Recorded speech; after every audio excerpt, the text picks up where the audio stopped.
Hi, it's Gina here from Gina Dallison Coaching. Checking in with you. This is day 8 of following my AIP diet. So the AIP is the autoimmune protocol, and the idea of this is to reset your body. So the idea of the AIP protocol is to send lots of nutrients into your body while eliminating any of the things that might trigger inflammations. And it is eliminating a lot.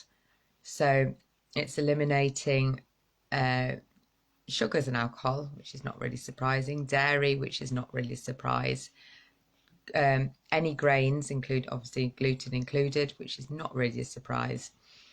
The ones that are a little bit more tricky as a vegetarian or a pescatarian before this point is legumes, which is your lentils, pulses, and beans, and also the nightshade family, which is quite a lot. So nightshade family is potatoes, tomatoes, peppers, aubergines, anything in the pepper family, like chilies. So anything chili, which includes a lot of the spices. It's also eliminating nuts and seeds, which also was a bit of a mainstay for me as a vegetarian. And a lot of, the seeds and the spices, so any cumin seeds, any fenugreek seeds and stuff like that. So it's quite limited. However, it does include meat and fish. So I've been a fish eater all this time, so that's not a problem. And tonight I am actually going to have some meat. So Tim has made, so I'm around Tim's this weekend, which means I eat particularly well because he's a very fine chef.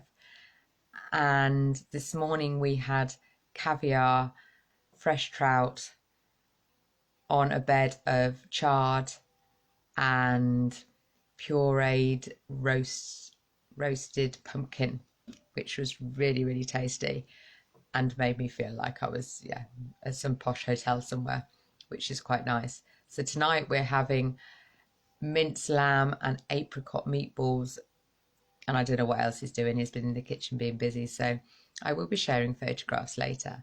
So it's been, this is my first time for eating meat for a long while, so it'll be a bit of a change up. But then what I was doing previous didn't seem to be doing the job. So if things aren't working, you have to look at what you currently do and look at what you can change. So that's what I'm doing with this diet. And it has been a brain change, really, a definite shift in the focusing of what you can eat rather than what you can't eat. And I must say, I've been eating very well this week. It's been, I've moved my food up to another level. But what else am I doing in order to try and manage my condition naturally? It's not just about food. I am also working with a lady called Alison Prince, who is helping me get in touch with my own innate wisdom, which is, I'm on sort of week 3 with her. I've been working through some stuff. I've been shifting some stuff, which has been cool. But yeah, it's not a quick process. We've all got this innate wisdom inside of us, and this is about me getting back in tune with that intuitive side of me. And some people are more intuitive than others, and some people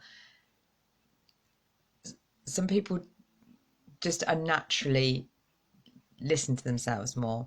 And I haven't been one of these people for the majority of my life. And now I'm recognizing that that's not a good thing. It hasn't served me as well as it could have done. And I want to change up, and I want to get more in touch with myself, so I know without any concerns or worries what I should be eating, what I should be doing to my, how I should be treating my body, and just trusting that actually wellness is available for all of us. It's, is it or isn't it? That's a belief that I'm cultivating, that it's possible. And I do believe it's possible. And that's why I'm doing all this stuff to change things up, I guess. What else am I doing? Oh, I am going to be speaking to a personal trainer on Monday as well, with the idea, because my legs are as I've said to you before, pretty heavy and all that stuff. We won't go into all that. But I am working to get my balance better, to practice my balance better, and also to increase muscle tone on my legs to make my legs stronger. So that is the idea of working with a personal trainer. And also to recognise that actually I've got an exercise machine in my garden that I haven't been on since the summer. So maybe my exercise machine could, that might solve that problem for me. And quite often we do have things that we can already be doing, things that we already know about that we sort of forget about sometimes. So if there's anything going on in your life that you sort of think, actually, yeah, I know that I could be doing that, that would help me, but I'm not, then maybe just ask yourself, why not? Why aren't I doing that? And maybe I could. Maybe I could.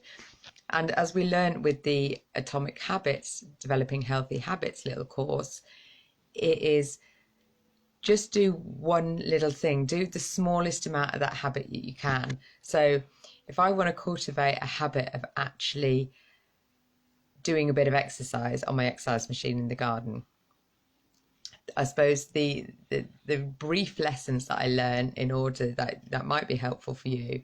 If you want to develop another habit, back it onto a habit that you're already doing.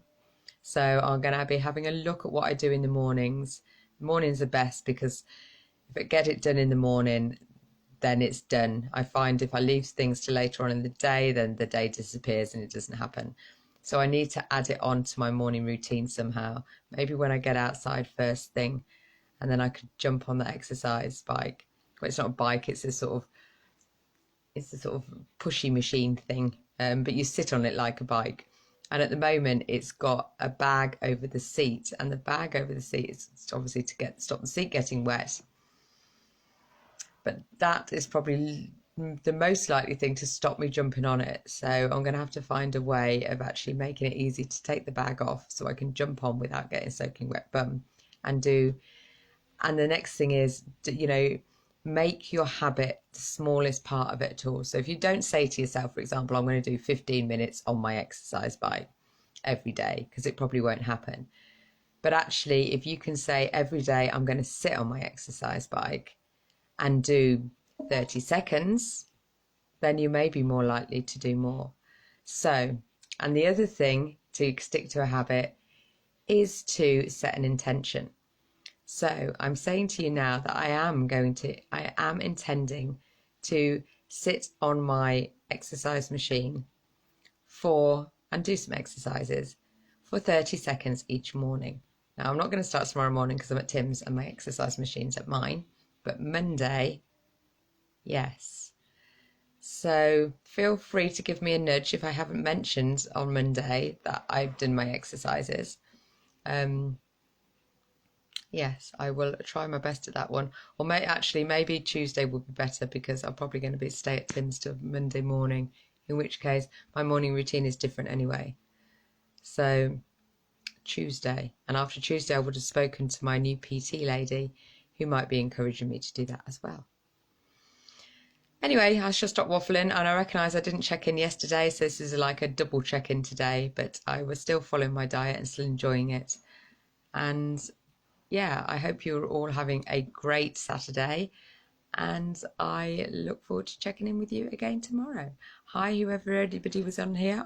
Can't see who's on here, so if you want to say hi, that'd be nice. So I'm not just talking to myself. And if this is helpful, let me know. And also if it's not, well, obviously if it's not, you probably haven't listened to this end bit, in which case it doesn't matter. Anyway, have a great Saturday, everybody. I shall see you tomorrow. Bye-bye.